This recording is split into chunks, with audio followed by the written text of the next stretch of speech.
Namrud merupakan sosok raja yang menikahi ibu kandungnya sendiri, seorang pemimpin keturunan kelima dari Nabi Nuh. Namanya dikenal sebagai Namrud bin Kan'an bin Kush bin Ham bin Nuh, seorang raja yang populer di peradaban dunia sekitar tahun 2275 hingga 1943 sebelum Masehi. Negara bekas pemerintahannya kini disebut Irak, sebuah peradaban Mesopotamia kuno yang banyak disebut dalam kitab suci. Ayah Namrud adalah Kush, yaitu cucu Nabi Nuh alaihissalam, sedangkan ibunya adalah Semiramis. Ibunya pada usia remaja telah menikah dengan ayahnya. Konon sehari setelah berhubungan intim dengan Semiramis, ayahnya meninggal dunia. Oleh karena itu saat Namrud lahir, ia tidak mempunyai ayah. Ibunya adalah seorang wanita yang cantik dan bijaksana. Setelah ia lahir, konon dia tidak pernah disentuh oleh manusia dan Namrud dianggap sebagai anak yang suci. Ini telah menambah keyakinan Namrud bahwa ia adalah anak Tuhan. Raja Namrud telah dianugerahi dengan daya intelektual yang tinggi dan menjadi ahli dalam berbagai bidang seperti seni desain, matematika, dan ilmu falak. Dia telah menemukan sistem seksagesimal yang membagikan lingkaran ke 360 derajat, 1 jam ke 60 menit, dan 1 menit ke 60 detik. Selain itu, dia menetapkan bahwa satu hari dibagi menjadi 24 jam, setiap jam ke 60 menit, dan 1 menit ke 60 detik. Menurut dia, hari dimulai pada waktu tengah malam dan bukannya pada waktu matahari terbenam seperti yang dipercaya oleh kaum sebelumnya. Di samping itu, Namrud mahir dalam perhitungan matematika dalam konstruksi bangunan-bangunan besar, jembatan, kuil, istana, dan bendungan.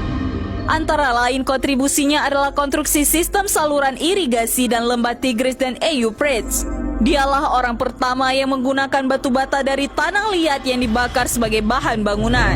Bahkan Namrud terkenal sebagai arsitek Menara Babel, yaitu bangunan pencakar langit yang pertama di dunia. Sayangnya, sebagai seorang ateis, dia telah menyalahgunakan kemampuan itu untuk menyesatkan rakyatnya.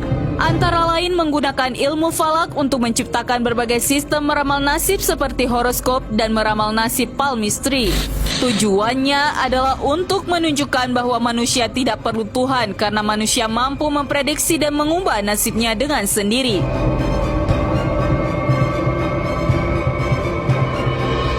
Selain itu, ia membangun banyak bangunan dan berhala yang megah dan indah agar manusia kagum dengan kehebatan ciptaannya sendiri. Menara Babel yang berarti pintu gerbang yang sempurna merupakan kuil di mana pendeta-pendeta memuji Namrud. Tujuannya dibangun adalah untuk menaikkan sebuah bangunan yang mampu mencapai kayangan. Menurut buku sejarah para rasul dan raja, pada abad ke-9 oleh ahli sejarah Islam terkenal Al-Tabari, menara tersebut telah dihancurkan oleh Allah Subhanahu wa Ta'ala. Awalnya para pendahulunya menggunakan satu bahasa, yaitu bahasa Suryani, tetapi ia memecahnya ke 72 bahasa yang berbeda. Akibatnya mereka tidak dapat berkomunikasi satu sama lain dan tidak dapat melanjutkan pembangunan menara tersebut. Ia juga sangat meminati ilmu sihir dan menggunakannya untuk mempengaruhi pikiran rakyatnya. Konon dia mempelajari ilmu tersebut dari 2 malaikat Harut dan Marut yang pernah disebut dalam Al-Quran. Selain itu, Namrud telah memulai suatu era yang baru di mana manusia memandang rendah pada Tuhan. Rakyatnya tidak dianjurkan untuk melakukan kebaikan demi Tuhan karena baginya Tuhan yang gaib adalah lemah. Oleh karena itu, orang-orang di bawah pemerintahannya bisa mengikuti nafsu manusia seperti berpesta, seks bebas, arak, dan segala kemungkaran yang lain. Karena itulah Namrud diberi gelar Bakus atau Dewa Anggur karena ia mabuk dengan keduniaannya. Ia juga mengklaim dirinya Tuhan karena sebagai seorang manusia, dia merasa lebih tahu tentang kelemahan manusia lain dibandingkan Tuhan yang jauh terpisah dari makhluknya sendiri.